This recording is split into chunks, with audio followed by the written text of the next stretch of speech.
Good morning, everybody, and welcome to our webinar of today. The webinar of this morning will talk about the CEN Annex ZA, and more in particular, we'll go over the updates related to the Table ZA.2. My name is Els, and I will be moderating the webinar in the background.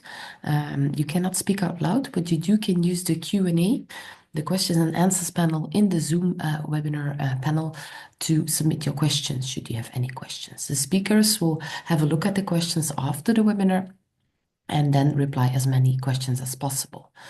Should your question remain unreplied, please bear in mind that we intend to make a Q&A report available so that you have your answer to your question available one day. The webinar has been recorded, so you will be provided with a recording and the presentation later today, so you can have a look and share with colleagues if you would like to do so. Should you want to talk about the topic, please feel free to do so on X. We can use this hashtag training for standards, and Send and Send are available via the handle @standards4EU. So without further ado, I'd like to give the floor right away to my colleagues Frédéric and Kursley, who are sitting at the edge of the chair to start the presentation. So please, guys, the floor is yours. Thank you, Els. Good morning, everyone. So I'm Frédéric Mlanao, together with my colleague Kursley. Good morning. Alairy. And as Els said, we are going to talk about some important update related to the Table ZA.2, so related to the use of normative references in harmonized standard. The first slide of the presentation is about a glossary. So here you can find some acronyms we use during these presentations or other webinars. The agenda for today, we will start by reminding some useful information related to normative references used in harmonized standard, the legal requirements and the BT decisions supporting these legal requirements. We will give some reminders about best practices on the use of normative references in harmonized standard. And then for the last part, for part 3 and 4, we will give some use cases and example on how to use the Table ZA.2 for dating normative references. So the legal requirement. Normative references are considered by the European Commission as part of a harmonized standard. Therefore, for legal certainty, they shall be dated. Normative references shall be dated to avoid creating dynamic reference. And we will see later as well, so that on top of being dated, normative references shall be active and published. In harmonized standard, harmonized standard, they go through a HAS assessment, and the main reasons for lack of compliance following the HAS assessment are these ones, and you can see that normative references, so it's clause 1.2.9, criteria 1.2.9 and criteria 1.2.11 are linked to normative references. And if we combine the two, you can see that they come as the second main reason for lack of compliance. So therefore, normative references in harmonized standard is really key, and the dating of normative reference is really key. To support the legal requirement of having dated normative references, there are BT decisions that gave tools to the technical bodies for that purpose. So the first BT decision, 027/2021, created the Table ZA.2. Although the preferred option is to have the normative references dated in the ISO standard when developing a standard under the Vienna Agreement, if the normative reference is not dated in the ISO Clause 2, the Table ZA.2 has been created and added to the Annex ZA template to give the possibility to the technical bodies to date the normative references in the EN ISO standard. The recent BT decision, C167/2024, extend a bit the possibility of the Table ZA.2. So the first goal of this new BT decision was to change the title of the Table ZA.2 to avoid confusion. We will see that later in a screenshot of the Table ZA.2. Another possibility now of the Table ZA.2, on top of being able to date an undated normative reference, now it's possible to correct a dated normative reference that has been redrawn. We will see some example in the coming presentation. Where to find the templates? same as usual in the CEN boss page, where you can find the Annex ZA template that includes the Table ZA.2 and a guidance document that help give guidance on how to use these templates. So yeah, when to use the Table ZA.2, so as said, when you have an undated normative reference in the ISO publication, and now a novelty to correct a normative reference that is dated in the ISO document, but that has been withdrawn. And that way you can correct this normative reference in the EN ISO standard. This Table ZA.2 has to be used only in the context of a harmonized standard developed in parallel with ISO, so within the Vienna agreement. If it's a homegrown document, then you should date only in the clause 2. The Table ZA.2 should not be used. In the case of a homegrown document, it's only the Annex ZA, making the link between the clause of the document and the essential requirement of the legislation. This is how the new Table ZA.2 looks. So you see the table, the title of the Table ZA.2, normative references from clause 2 of this document and their corresponding European publications. So this title has been changed. The previous title was mentioning something about the link between normative references from the clause 2 and the essential requirement of the directive. But since the Table ZA.2 is a copy of the clause 2 of the ISO document, and in this clause 2 of the ISO document, you can have normative references that are not linked to a clause giving presumption of conformity. To avoid any confusion, it has been decided to change the title of the Table ZA.2 to clarify the situation. So now it's only about making the link between the normative reference in the clause 2 and their corresponding European publications.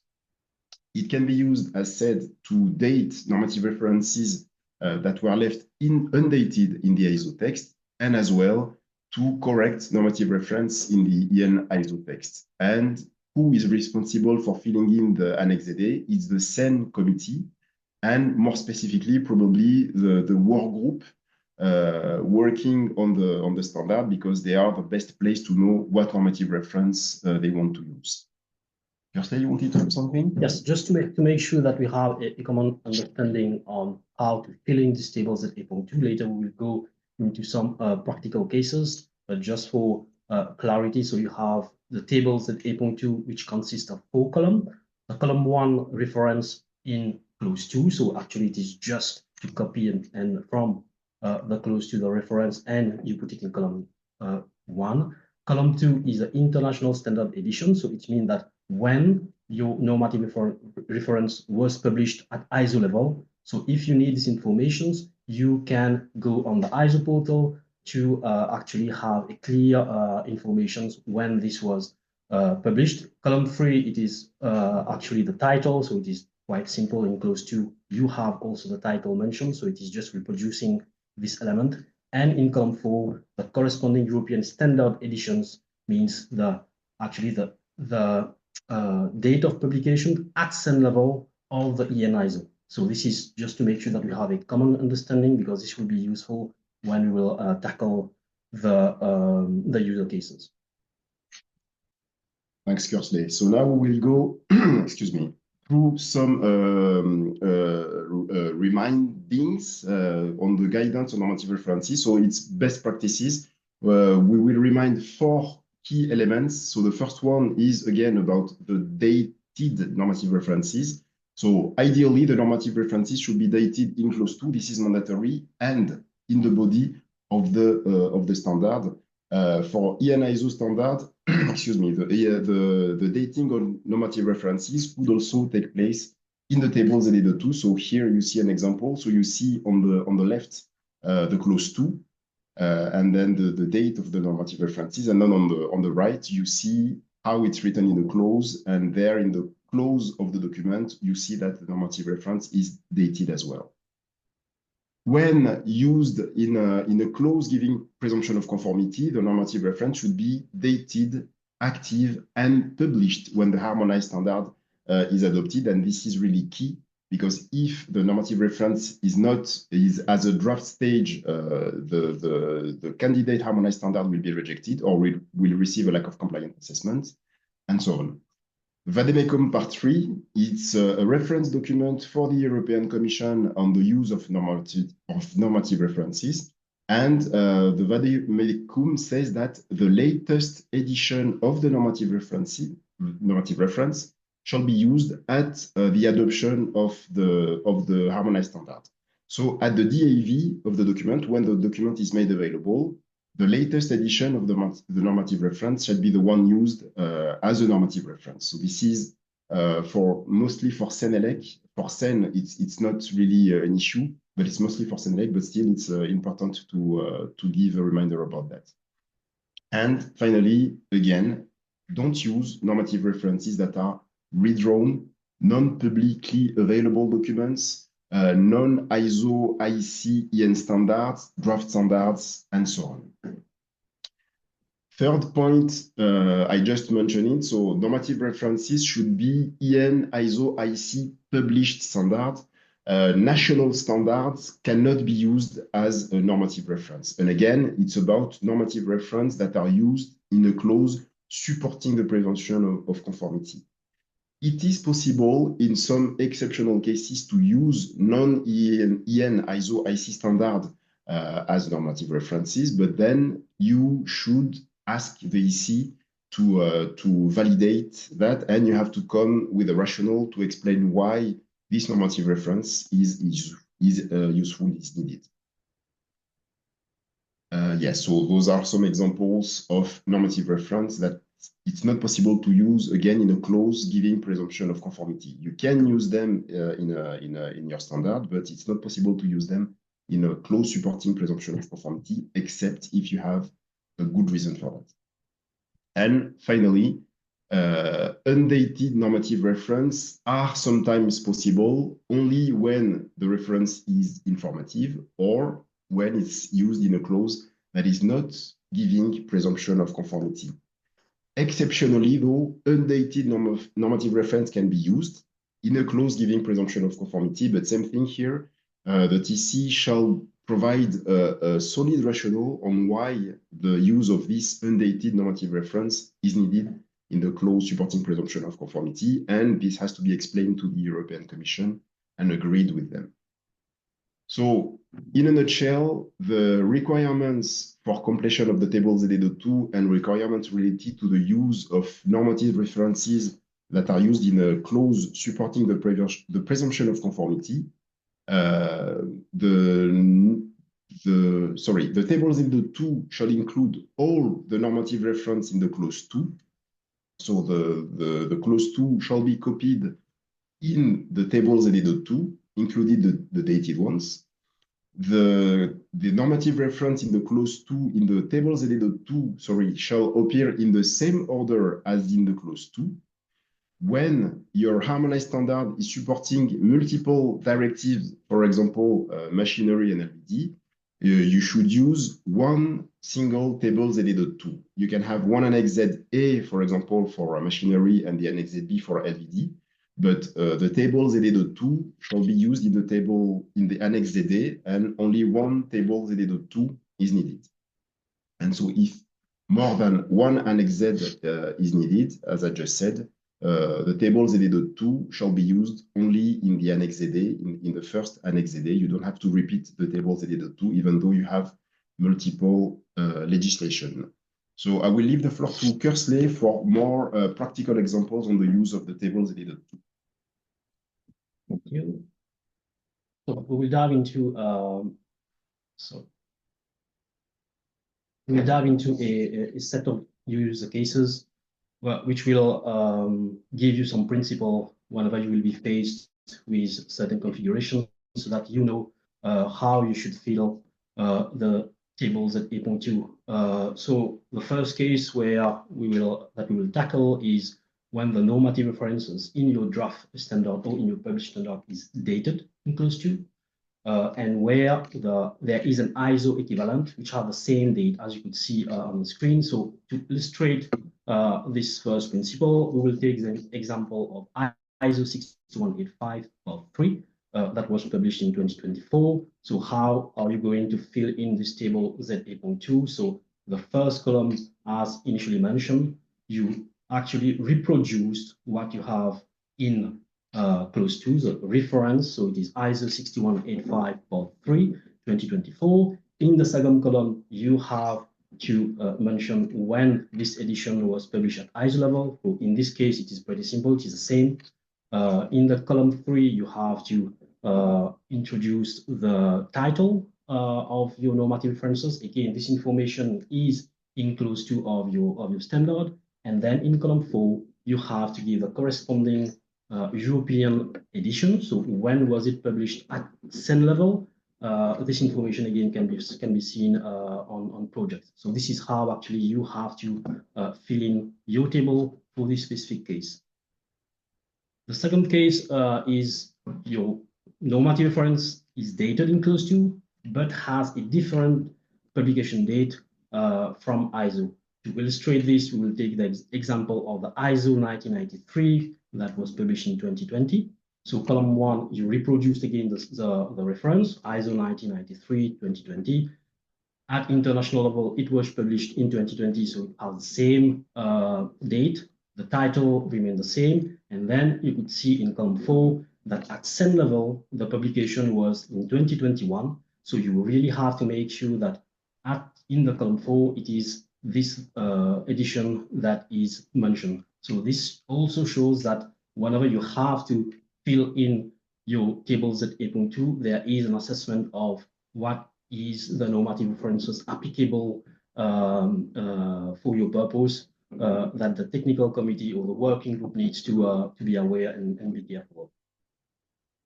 Case 3 is really based on what has been mentioned today for Frédéric, and this is the novelty that we will deal with, is that if you have a normative reference that is dated in clause 3 but is withdrawn, so you will have to either create an amendment or A11 to deal with this. So we have identified here 3 cases. There can be others, but the principle of how to fill in the table is the same. So we will go through these 3 cases where the normative references in clause 2 has been updated by a new edition. So I will tackle this later. You have a second case where the normative references is simply withdrawn and replaced by a new standard. And then the third part is when your normative references, previously part of a series, so part 1, part 2, part 3, has been withdrawn and replaced by a single consolidated version. So we will have these 3 cases explained to you. One important information is that, again, we will repeat ourselves, is that if a normative reference is already dated in clause 2 and is withdrawn, we have to use column 4 to correct this aspect. So it is very important that the technical committee, the working group, conveners, or expert really assess the impact of this change, whether or not the normative references, the new normative references that will be used in a clause supporting presumption of conformity is correct, is sufficient to reply to the requirements of the essential safety requirement. So this is an assessment that needs to be made by the technical committee. It is really technical.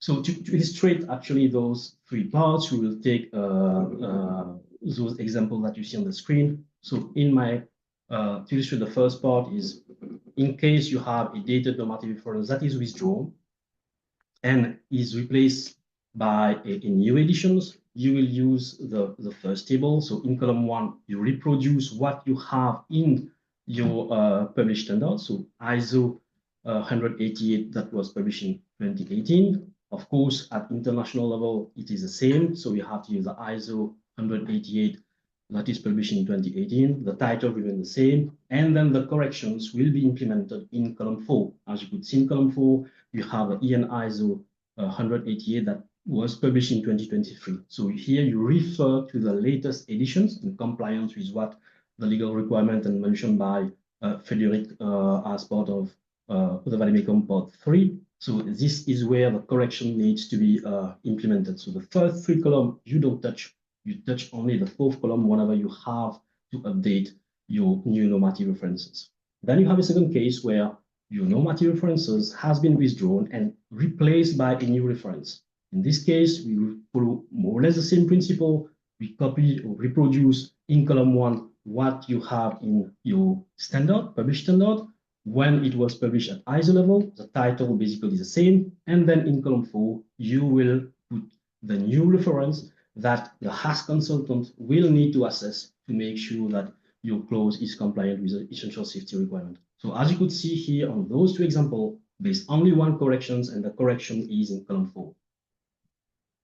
And then you will have a third case where, again, your dated normative reference is withdrawn, but in this case, you have multiple parts. So those multiple parts has been merged into a one single standard. So in your table ZA.2, you will have the same principle.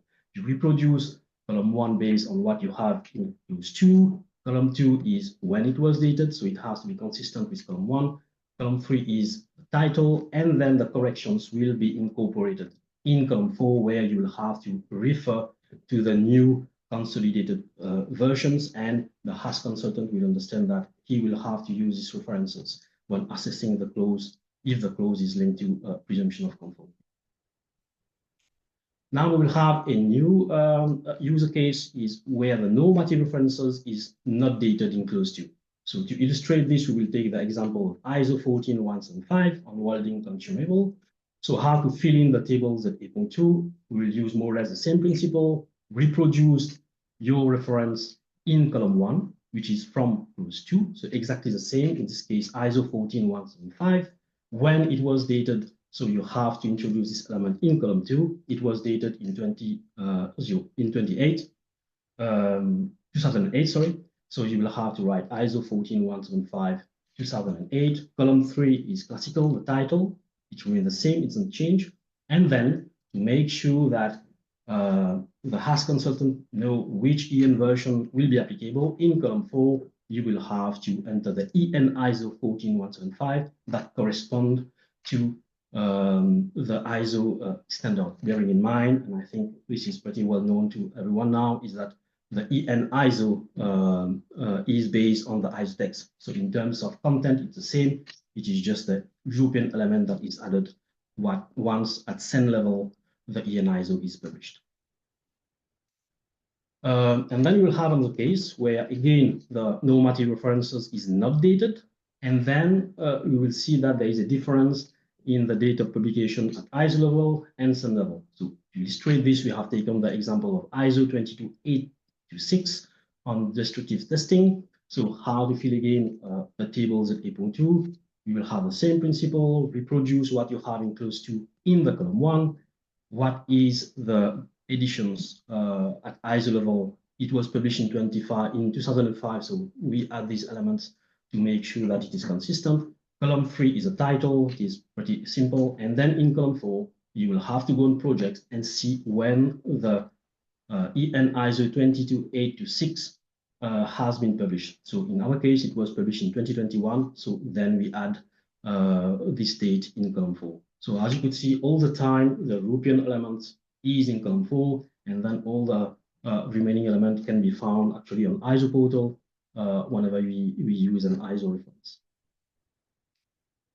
Another case is where, again, the ISO, the normative reference is not dated in clause 2, and there is no equivalent, so there is no corresponding EN ISO. So for this specific case, we are illustrating this by using the ISO 5642 on non-destructive testing. As you could imagine, we will reproduce again in column 1 what we have in clause 2, and then give the information when it was published at ISO level. Column 3 will be the title, and then in column 4, since we don't have any equivalent, what you should write is none for applicable standard editions C column 2, which means that the HAS consultant, when he will have to assess your standard, will refer to the ISO version, which is in column 2, which is dated in 2018 to assess. Like this, like as Frédéric mentioned earlier, the dated edition will be assessed to provide legal certainty to your clause, and whenever you will not have an EN ISO equivalent. Case 3 is whenever you are going to use a normative references that is not yet published at ISO level, of course. So to illustrate this, we will use more or less two cases. You have, for example, the FDIS 144946 small craft maximum load capacity, and you have another FDIS which is dated small craft maximum load capacity. More or less the same. It is just one is published and one is not. It is just one is dated and one is not dated. Anyway, the way to fill in the table is pretty simple. So you have the right to refer to a draft standard in your draft as long as it is not published. The only thing that you have to be careful is that how to fill in this table, and that at publication level you have this become an ISO standard. So the table ZA.2 is as follows. You refer exactly to what you have in clause 2, so FDIS 14496. There is no publication version at ISO, so it is not dated. The title is exactly what you have in clause 2, and then in column 4, not yet available. So once your standard is published, you imagine that this table will have to be updated by entering the exact publication date at ISO level and the corresponding editions at CEN level. So whether it is dated or non-dated, the requirement is exactly the same. As a recommendations, we always ask the technical committee to avoid having this draft standard. It is not. It is just for the purpose that we can have a non-citations. Actually, we will have a non-citations if we provide the European Commissions with a standard where there is a draft references in clause 2, for the simple reason is that it might evolve, it might change, new elements can be incorporated before it is published, and this might impact the aspect of legal certainty. Other cases, which is a little bit more tricky, these ones, is whenever you refer to an ISO or CEN amendment. So here you have to be really careful. We still have mistakes that is being identified by the HAS consultant or the quality check at CCMC. So to illustrate this, we'll take an example of ISO 14726 that was published in 2001. So this is a main version. And then there has been an amendment that has been published in 2010, which means that you have a main supported by an amendment. So how are we going to complete the table ZA.2 if you have a case like this? So in column 1, it is exactly the same. So we reproduce what we have in column 2. In normative references clause 2, sorry. In column 2, you will have to introduce the main plus the amendment. So whenever you have an amendment, you will have 2 rows in your column 2. First is the main, and second is the amendment. Column 3 is pretty simple, is the title. And then in column 4, you will have to introduce the EN ISO that was published in 2001. And in another row, you will have to introduce the EN ISO 14726/2001, which is the main, / the amendment. Like this, the HAS consultant will know that there is a main, there is an amendment, and whenever he has to assess, he has to make sure that he combines both the main and the amendment.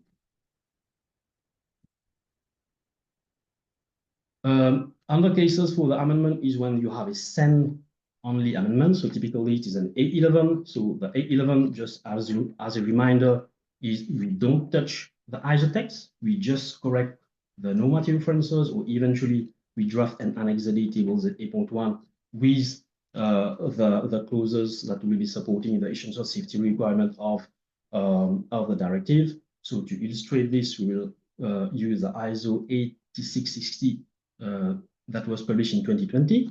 So to fill in the tables ZA.2, pretty simple. You reproduce what you have in column 2. So the ISO 8666. It was published in 2020. So in column 2, you will have this information. The title is pretty simple. And then in column 4, you will have again to introduce the main version. So the EN ISO 8660 that was published in 2020. So this one is harmonized or non-harmonized. And then you will have to add an additional information is the EN ISO 8866 that was published in 2020, but that has been harmonized through an A11, and this A11 was published in 2021. And then you have a case where we make reference to non-EN ISO EIC standard. So this, again, as stated by Frédéric, we recommend to not use them in clause claiming presumption of conformity to the essential safety requirements of the directive. Nevertheless, if this reference exists in clause 2, you have to add it in table ZA.2. And how are you going to do this is, again, you reproduce what you have in your clause 2 of your standard, so ASTM E112. In this case, you will not have any existing editions at ISO level and at CEN level. So in column 2 and column 4, it is known. And then for information, the column 3, which gives the title of these references. For this case, it's pretty simple since there are no editions at ISO and at CEN level. So again, it is strongly discouraged by CEN in clauses for claiming presumption of conformity to the essential safety requirements of the directive. But again, if this is present, you have the obligations to list this reference in tables ZA.2, and you have to make sure that you comply with the principle that has been given here. And one of the last case is when you refer to multiple parts. So again, this is something that is not today recommended by CEN, and even at ISO, we are adopting the best practices is to list all the applicable parts. Nevertheless, for whatever reason, if this is present in your standard, this is how you should make sure you fill in the tables at 8.2. So the first column reproduce again the same thing as you have in clause 2. In column 2, you will have to list all the applicable parts, part 1, 2, 3, 4, etc., with the dates when they were published at ISO level, the titles, and then, of course, in column 4, you will have to list all the applicable EN ISO, which corresponds to those that you have listed in column 2. But again, we will be very, I would say, strict on this. Please make sure that instead of listing ISO 15614 all parts, you make sure that you list all the applicable parts in clause 2, and then use the principle that has been given to you earlier in some of the cases to fill in the tables that you can do.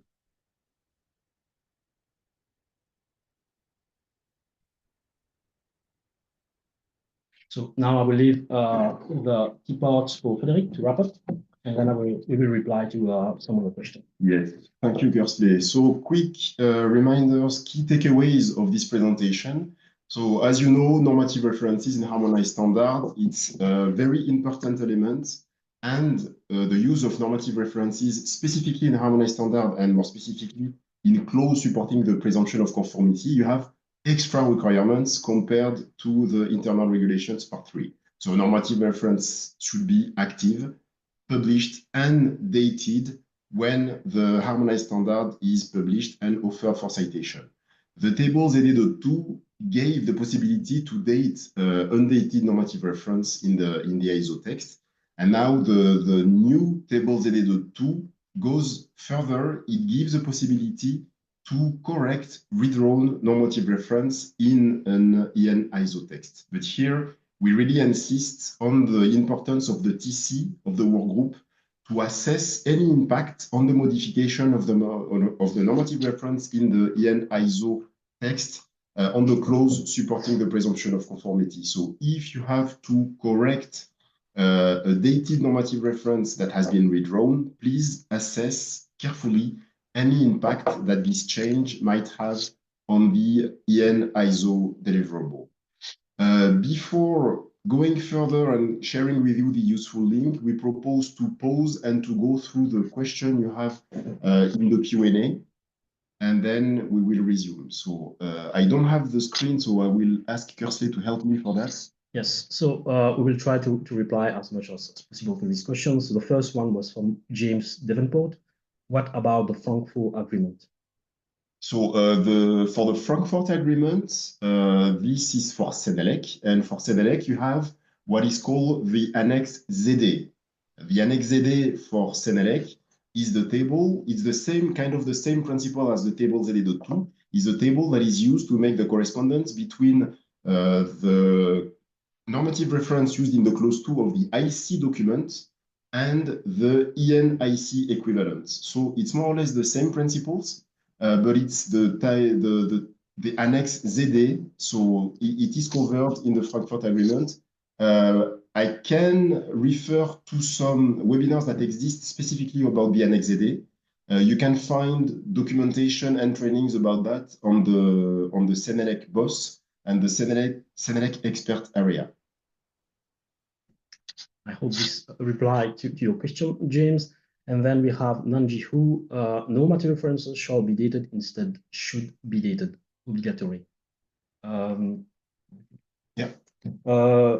As we have mentioned, for home ground, this is what we put as a mandatory requirement. So for home ground, which is our responsibilities, we say that normative references shall be dated. However, as it is mentioned on this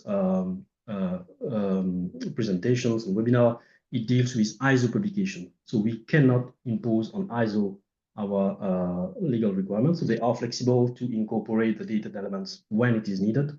But to make sure that we respect the framework of the Vienna Agreement, we said it should be dated. And then if the technical committee sees a technical requirement why they have to date it, so be it, it is good. If they feel that it should not be dated, in the text of ISO, we will use the Table ZA.2 to make sure that it is dated. But again, this is a requirement from ISO, so we cannot go against this requirement. And I will complement, so normative references shall be dated to support the presumption of conformity. So if it's not dated in the ISO text, that is the preferred option, but we don't oblige ISO to date the normative reference. If it's not dated in the ISO text, then the Table ZA.2 is there for you to date the normative reference if used in a clause supporting the presumption of conformity. And then we have a question from Richard Bancroft. So I have a VA ISO doc published in 2014. Some of the normative references are now outdated in this standard. Can I use ZA2 to update these to get the standard harmonized, or do I need to amend the ISO editions to update the normative references? So as we have explained earlier, we have a case where actually you can use the Table ZA.2 to correct the standard that are outdated or has been withdrawn. Just please make sure that you assess first whether or not you need other informations or the clauses that are present in this edition, since it was published in 2014, will need to be changed, reviewed. If this is the case, then of course I will advise you to have an amendment. But if it is just to update the normative references and you feel that the content of the standard is sufficiently prescriptive, then of course this can be undertaken via a A11, where you can update your normative references using Table ZA.2. No, it's complete. Thank you. And then we have a question from Clara Angesser. On page 18 and 19, we do not need the Table ZA.2 reference if the ISO standard is used dated. Left column. Want to go back to the... even though, regardless of whether you have dated or non-dated reference in clause 2, we will advise you to reproduce all the normative references listed in clause 2 in this table, for the simple elements that the EN ISO is the one that gives presumption of conformity. So in case to provide legal certainty, I think it is always good to refer to the EN version. So regardless of whether you have dated or non-dated in your clause 2, we recommend to reproduce it in the Table ZA.2.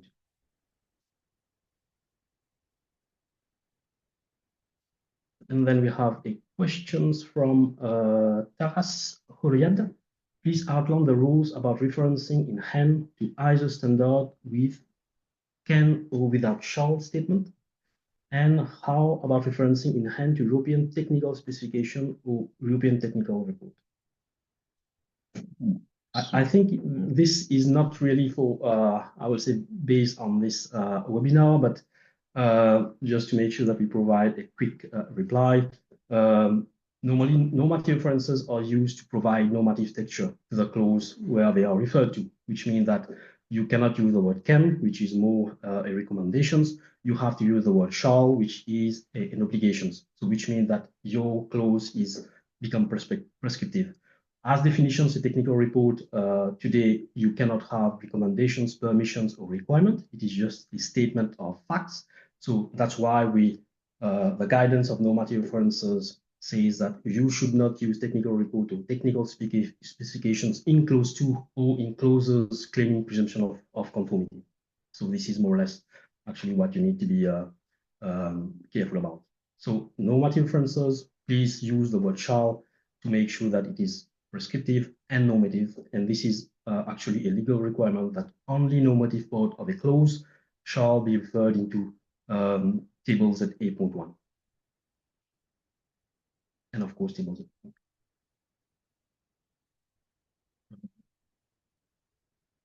And then Yannick Le Talec, the rule presented apply to hen. Will those rules of mandatory dated standard apply to standard reference in hens? Yes.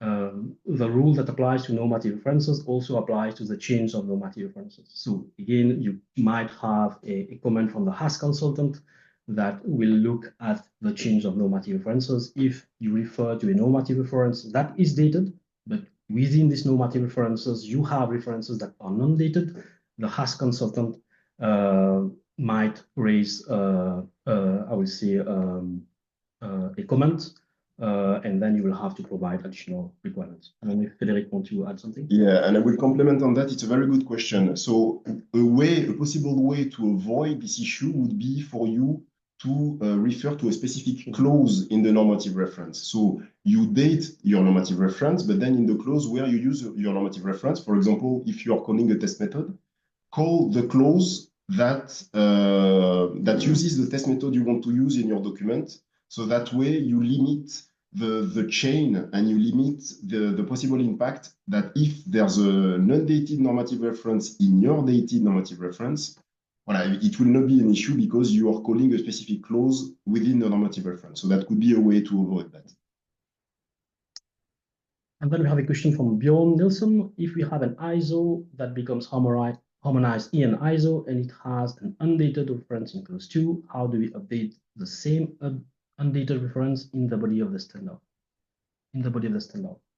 So here we again, you have to assess whether or not you will have to go through a revision, so an amendment, if you need to change the content of the clause. If you just have to update the normative references, of course, Table ZA.2 is useful for this purpose. So you will have to create an A11 and then update the normative references with the correct date using column 4 of the Table ZA.2 as presented in the webinar. From Suzanne Mintuis, sorry for the pronunciations. We are getting negative assessments as soon as we are referring to a non-published standard. Although it is clear that the reference will be published before this standard, this should be made clear to the HAS consultant that this is acceptable in the process. So it's a very good comment, Suzanne. So it is possible to use a draft harmonized standard as a normative reference. The only condition is it has to be developed in a package. So for example, you're developing a series of 4 parts.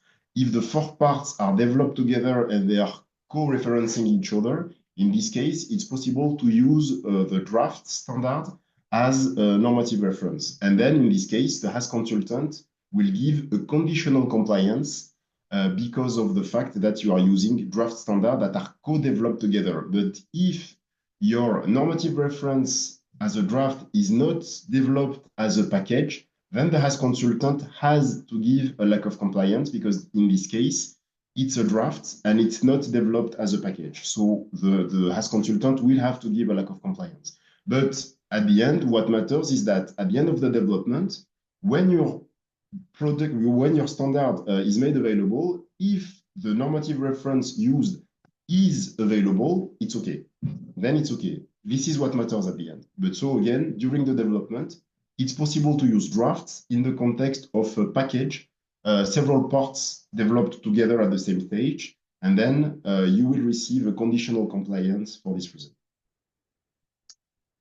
And then we have a question from Nora Frédéric.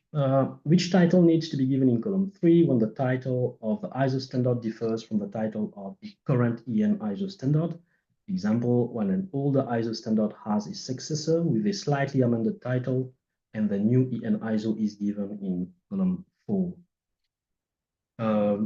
For this case, this is what has been also slightly elaborated in the webinar, is that we really don't touch column 1 to 3. So to really implement the corrections of what is the latest editions or what is the latest normative references that needs to be assessed and evaluated by the HAS consultant, we refer to the reference in column 4. So even though the title is different, we ask you to use column 4 to make reference to the latest versions. And of course, the HAS consultant will verify the title and all this stuff, whether it is consistent or not. But usually, if you have a new editions, this should not be a problem. But it is a very good remark.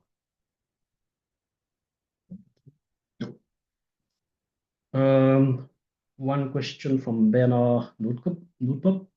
What is the sense of repeating the information from clause 2 in Table ZA.2? In my view, this only generates redundant informations that interested parties can also find elsewhere and has no influence on the content. Why? Yeah, I will take it. So it's a good point, Bernard. The only thing is about legal certainty. So the goal of the Table ZA.2 is to make the link between the international publication and the EN ISO equivalent for legal certainty. And if you have an undated document in the ISO text or a dated document with redrawn, then you can fix it through the Table ZA.2. So the Table ZA.2 is there. It's a tool given to the technical bodies only for the legal certainty, in the case of harmonized standards. And then just to add one information, and based on a previous comment that we have received on the change of normative references, by listing all the references in clause 2 in the Table ZA.2, dated or non-dated, the Table ZA.2 will guarantee that this normative references is dated and the change of normative references also is dated. So this is a point that needs to be also be taken into account. One question from Ernesto San Vicente. Good morning and thanks for your presentation. I am from the railway industry. According to my experience, being an harmonized standard was related to interoperability implications, in the sense that for interoperability compliance, you need to comply with harmonized standard and the opposite. But lately, Annex ZA are being removed from the standard, and this is not clear to me. Could you explain more in details? Will the presentation be circulated? Yeah, Ernesto, I propose that you contact your CCMC project manager, because I think it's out of scope of this webinar, and it's a very specific question. But please contact your project manager. I'm sure he will be very happy to support and to help. Thank you. And the presentation will be circulated. Yes. Another question from Ilya Tantar. Can an ISO standard that does not have an EN variant be referenced in Annex ZA as to support presumption of conformity? Yes, one of the principles outlined in the guidance of normative references says that normative references can be harmonized or non-harmonized. Harmonized in the case of an EN ISO, EN EIC, and non-harmonized ISO standard or EIC standard. And as you could see here on the screen, which illustrate one of the example and how they should be filled using Table ZA.2 in the case that they are dated or non-dated. Another question from Laurent Houillon. Would we expect in the future to use Table ZA.2 for homegrown EN standards? And it is standard in the text could be more manageable as an EN ISO, and only Annex ZA would be updated. Good morning, Laurent. I was not expecting this type of question, because in a homegrown document, actually, it's the CEN TC that decides whatever he wants to do with the normative references. And I would say in the homegrown text, it's easier for the European TC to change the clause 2 to fit with the need of a harmonized standard. So today, no, a table ZA.2 for homegrown document is not foreseen. But if we see that technical bodies need that type of document, then we might consider adding it. But today, table ZA.2 for homegrown document is not foreseen. No. Yeah, and for homegrown, pure homegrown, you have to date in clause 2 and in the body of the standard, which is not the case for ISO. Otto Bjornberg asks, does normative references in the reference dated normative references in a hands also need to be dated?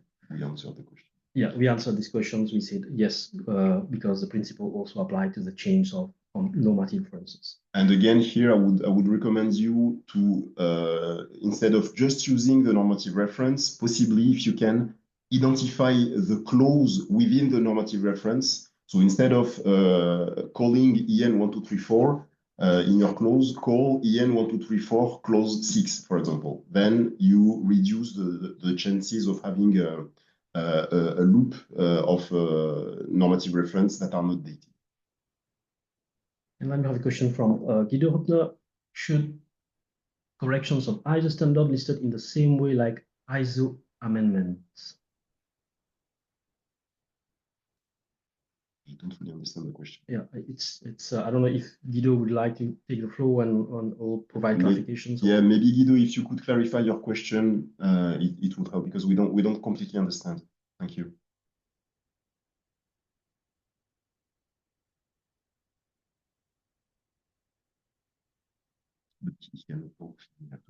We will take the next question. Okay. From Gunther Brief, if we have a data test standard in a harmonized, standard, is it necessary that all standard in the test standard must be dated?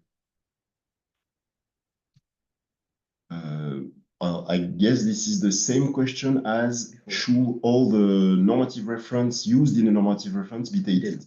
So same answer, ideally yes, but otherwise try to call a specific clause in your normative reference and not the complete normative reference. Another question from Marcus Doer. Good morning, I'm reflecting about revisions of supporting standards. Let's start with the situation that there will be dated normative references in a HAM to different supporting ENs. At different point of time, the text, exact and classification standard will be revised. This might end in the situation that the HAND and the classification standard refer to different versions of the text and the exact standards. How to avoid this? Or will there be regular updates to all standards, hence and supporting ones, in order to bring all the dates reference in line? Thank you. Here you are mentioning that you will have to go through a series of revisions to update those normative references. So this can be carried out using, of course, tables at A.2 and an amendment A11. But please bear in mind that it will take time. So you will have maybe 3 or 4 amendment A11, A12, A13, A14. So at one point, I guess it's better to assess whether or not you will have to go through a revisions of the standard instead of just updating the normative references. But this can be done. So again, it is up to the technical committee or the working group to assess how they would like to proceed. But at the end of the day, if you want to have a standard which can be qualified as state of the art, you will have to make sure either through a revisions where you can update the clause 2 and eventually the content of the standard, or try to make sure to go through the process of amendments to update those references. And I will complement as a complement. Be aware that the requirement to have dated normative reference is to when your document is made available. So at the moment your document is made available, you have to have active, published, and dated normative reference. Yes. Of course, it can happen that 1 month after your document is made available, a normative reference is outdated or replaced, but then you don't know that when you are developing your harmonized standard. So what matters is that at the date of availability and when we offer your document for citation, your normative references are active, published, and available. But of course, we don't know what will happen in the next month. And then if you, a few months, years later, you offer an amended version of this document, then yes, you have to assess the normative reference used to see if they have been amended, replaced, and so on. And then the two last questions from Guido, who clarified, so if a technical corrigendum has been published for an ISO standard, is it necessary to list it in Table ZA.2? So the same principle applies to a corrigendum or to an amendment. So yes, you have to list it and then make sure that you use one of the user case that has been highlighted in the webinar. So it is exactly the same as if you are using an amendment A1, where you have to refer in column 2 the main plus the corrigendum version, and then the corresponding, if applicable, the corresponding EN ISO version. So the EN ISO main plus the EN ISO corrigendum, if it's applicable. Thank you. So I think we went through most of the questions. If you have follow-up questions, don't hesitate to come to us. Contact your CCMC project manager. He will be very happy to support. On the next slide, I have put the link to some useful trainings where you have the webinar on the new process for harmonized standard under parallel development. Where, as you know, we have new processes in place for almost 1 year that includes the CCMC quality check to help you identify elements in the draft earlier for increasing possibly the chance of having a compliant assessment. There's a webinar on the Annex Z that was organized a couple of months ago, very useful as well for drafting guidance and best practices. And as well, a webinar organized 2 years ago already, but what was discussed during this webinar is still very relevant today.